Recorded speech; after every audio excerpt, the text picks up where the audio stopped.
верувам дека и на господинот Мијалков, на министерката Јанкуловска, на Никола Груевски, кој што се јавува таму некаде оддалеку во бегство кој што е, но и на сите граѓани на нашата земја, па дури и на неполнолетни деца, им е јасно како бел ден кој тоа прислушкувал, кој е одговорен за незаконското прислушкување и дека сите само очекуваат да се изречи казнат. Нема дилеми заради тоа што тоа е докажано не само со мојот исказ, не само со исказот на сите кои што сведочеле, веројатно вештачењата тоа го докажуваат, впрочем во другите процеси дури никој не го ни спори автентичноста на разговорите.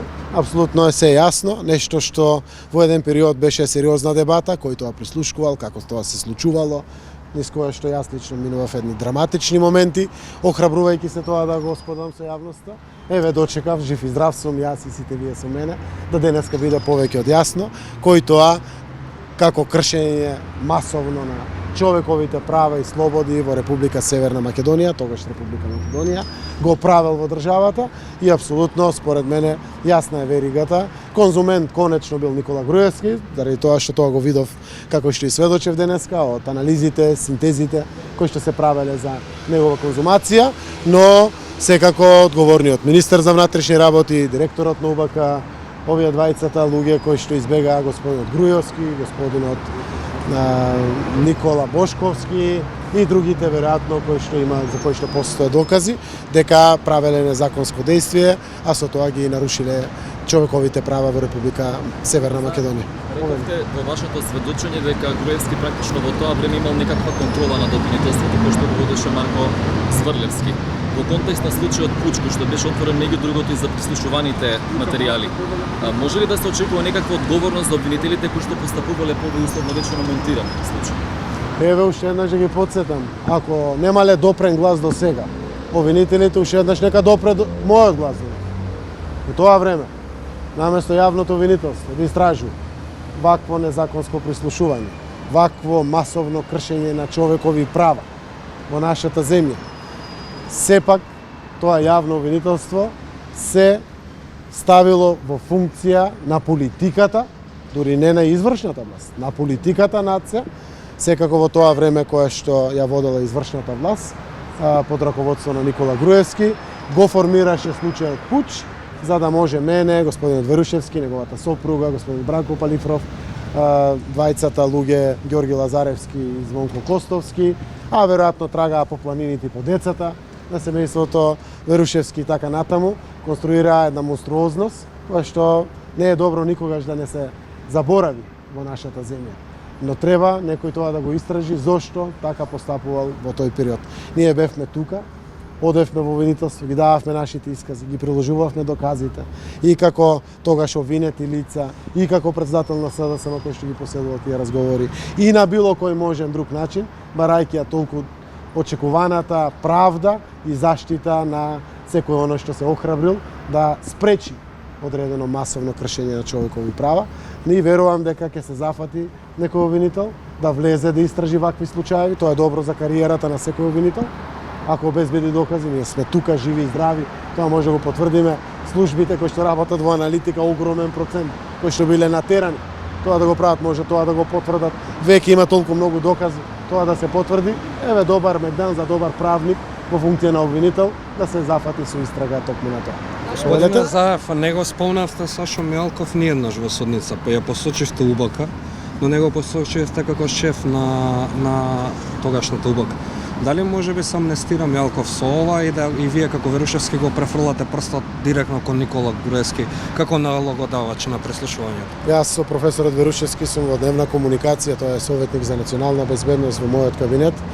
Апсолутно кажувајќи кој е конзумент се подразбира и денеска еве и вака наративно потврдувам, Сашо Мијалков и те како е виновен како директор на УБК. УБК тоа го правела. Но лошотијата, злобата доаѓа од тој кој што го конзумирал тоа. Чесен политичар го спречува тоа. Ако увиди го пријавува тоа, а не да го конзумира, па да ги слуша и новинарите, а и опонентот, па и кога разговарат со своите деца, па кога имат и домашни семејни проблеми, па и невладените организации, па и верски заедници, па и бизнисмени, па и се. И те како сите во веригата на одговорноста, како што законот тоа утврдува, според мене, го прекршиле законот. И тука дилема нема. Господине Заев, како ја правевте селекцијата на разговорите на албански јазик? Рековте дека не го разбирате јазикот. А сте ги давале дел од разговорите за кои што сте оцениле дека треба на висок член на СДСМ. Како ја правевте селекцијата кога не го разбирате јазикот? Кога ќе го фатите Али Ахмети како зборува со Никола Груевски, тој зборува на македонски. И веднаш гледате да го направите случајот или кейсот, соодветно на другите разговори во тој период, се само на албански.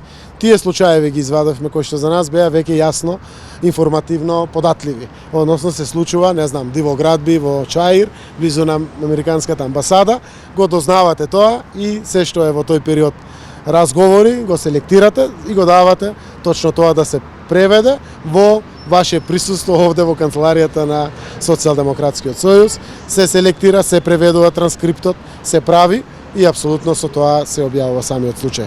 Таму каде што немало комуникација веројатно со некој кој што зборува неалбански јазик, не било возможно да се селектира било каков случај, односно ниту јас имав можност, ниту капацитет, само ќе ве потсетам, вели тогаш Никола Груевски на Заев му се црвени очите, од слушалките ги става на очите наместо на ушите. Точно моите очи беа црвени, заради тоа што не спиев цели вечери, за да комплетирам материјали, за да го селектирам и во таков еден амбиент, тоа што сме можеле да селектираме, да го преведеме и во делот на албанските политичари сме го објавили. Предпоставувам сте го слушнале неговото сведочење, сте читале медиумите што. Имавте ли чувство дека го поштедува Мијалков во неговото? Апсолутно не, заради тоа што не може никој да поштеди никого внатре, јасен е случајот како бел ден. Суштината на тоа што господинот Верушевски го зборува е апсолутно нешто кое што денеска јас го кажувам. Гледате, ако Звонко Костовски и Ѓорги Лазаревски велат ние ги дававме на професорот Верушевски, тие толку требале да знаат. Во тој момент тие ги давале во СДСМ, представено преку шефот за Комисијата за безбедност Верушевски, де фактички се правно формално се давани на СДСМ.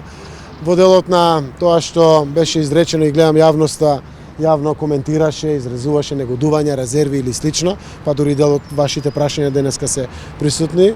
Апсолутно се нема резерва, ниту дилема дали некој треба да се заштити. Тоа е истиот господин Верушевски, кој што тој неговата сопруга беа во притвор, едно од неговите деца беше гонето по планините за да биде фатено, веројатно да биде притворено. Разговорите кога ги кажува својот коментар модифицирани или, не знам, променети разговорите, секако зборува за токму за тие разговори кои што денеска јас исто така ги кажав дека не нашле начин како да бидат во нас посет. Никогаш не се случило да дојдат во СДСМ. Има големи празнини, ќе ве потсетам и тогаш кога објавувавме, јасно нотиравме дека ние имаме само дел од разговорите. По моја предпоставка зборува за 1/3, гледајќи како тоа се доставувало. Тоа што се случувало со другите 2/3 и тоа што тогашната власт прислушкувала, а успеале некои луѓе да донесат, тоа не значи дека 2/3 не е во посет на одредени поединци, тогаш од власта пред се, не е во посет на некои луѓе вработени, не е во посет на некои други луѓе кои што се надвор од Социјалдемократскиот сојуз.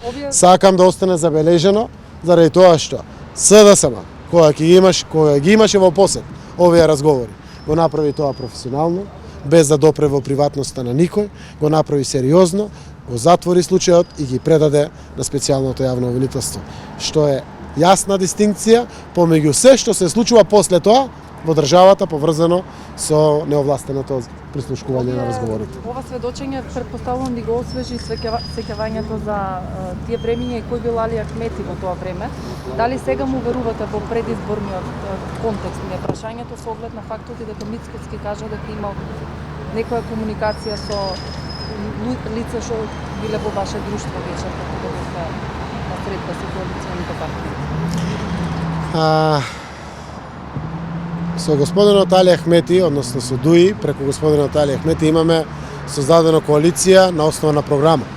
Се додека почитуваме таа програма и вредностите кои што произлегуваат од таа програма, довербата постои и ќе обстои во иднина. И немам дилема. Да, му верувам на господинот Али Ахмети во неговите лични напори да се спроведува програмата и да бидеме од корис заедно како извршна власт, како коалиција на граѓаните за кои што постоиме и функционирање. Те напоменувам уште еднаш, темелните вредности на нашата коалиција беа преточени во програма, а тоа беа ваквите случаеви да го добијат својот крај, владењето на правото како главен постулат, севкупното гарантирање на човековите права, еднаквоста на граѓаните денеска преточено преку концептот едно општество за сите, напорите на владата преку цела лепеза на мерки за да економскиот стандард на нашите граѓани го подобриме, се додека обстојуваме во тој дел, треба да продолжат соработките. Знаете како дома може ние да се сакаме и да си веруваме. Си веруваме овде додека служиме добро на граѓаните или не.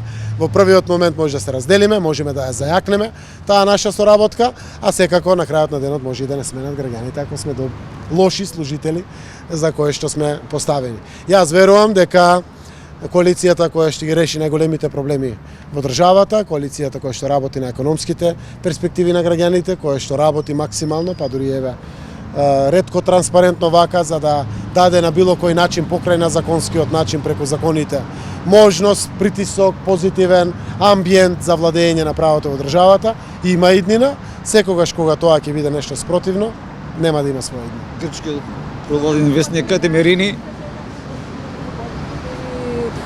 за бомбите кои што ги обелоденивте, за многу малку случаи има пресуда и речиси да нема ниту еден од поранешните функционери високи на ВМРО што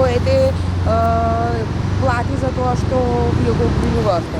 Значи, дали сметате дека вие во овој ваш мандат сте ја донеле правдата со дуи заедно во коалиција? Како што бавно и треба време за економските резултати, вие сте сведоци дека и за правдата треба време, но не можам, знаејќи го нашиот систем, нашата поставеност како луѓе, одговорноста што сите си ја носиме, пред се кога се работи за нас самите, зборувам за сите како луѓе, не за таа колективна одговорност кога зборуваме сите. Можам да заклучам дека добро е и тоа што досега е постигнато. Осуден е со пресуда господинот Чавков и други носители на власта за настаните 27-ми. Осудена е Гордана Јанкуловска со правосилна пресуда. Јас се надевам ќе почне издржувањето на казната, тогаш кога судот секако ќе одлучи, но јас очекувам да се издржуваат казните. Се надевам дека Никола Груевски, кој што исто така е со правосилна пресуда осуден, кога тогаш ќе се врати дома и ќе се ја лежи својата казна. Осуден е Сашо Мијалков со правосилна пресуда, знам дека се чека апелација, знам дека и други политичари се осудени. Точно е дека од сите 17 предмети има политичари кои што се обвинети и се во првостепена инстанца, дел се во второстепена инстанца. Верувам дека сите овие процеси ќе завршат успешни. Но ако ви е криво на вас или на дел од вас, мене ми е криво кога гледам дека предмет се враќа повторно заради поротник, судија, не знам што се случува. После 2 години да повторно се врати предметот од почеток, јас чувствувам горчина. И за тоа зборувам јавно. Тоа не е во ред. И апсолутно треба да знаат граѓаните дека кога тогаш одговорност за тоа се носи. Можно е предметите да застарат ако се враќаат од почеток. Може да бидат загрозени. Може да се игра топло-ладно, буквално и одбраната и осомничените луѓе, односно обвинетите луѓе внатре. Народот наш очекува правда, очекува да бидат со конечни судски пресуди затворени сите овие случаи, да не заборавиме зошто, не само заради тоа што секој треба да си понесе одговорност, туку заради тоа што секоја судска пресуда која што ќе констатирани с докази и аргументи виновност ја испраќа пораката да не се повтори повеќе никогаш тоа што било кршење на закон, уништување на човекови слободи и права, газење на законите и уставот во државата. Грчкиот проводен Катемерини објави дека со тоа што Македонија не добила датум за почеток на преговори, можно е да отпадне нели договорот од Преспа, односно употребата на Северна Република Македонија за севкупна употреба. Јас би внимавал на употребата на зборовите, мислам дека не кажа дека можно е да отпадне договорот, односно деловите кои што се однесуваат на поглавијата ќе бидат забавени, односно не може да се реализира. Имаме конкретни поглавја, односно членови во договорот од Преспа, кој што сега е закон, каде што имплементацијата на договорот е врзана со европските поглавја кои што требаше да ги отвори Република Северна Македонија со Европската унија. Тоа се однесува, уште еднаш да напоменам, на личните документи на граѓаните. Еве кажувам пример. Тоа е неслучајно ставено така, заради тоа што На крајот Европската унија беше вградена во овој договор. Целиот договор се постигна за пријателството помеѓу нашата земја и Грција, но се постигна и заради нашите евроатлантски перспективи.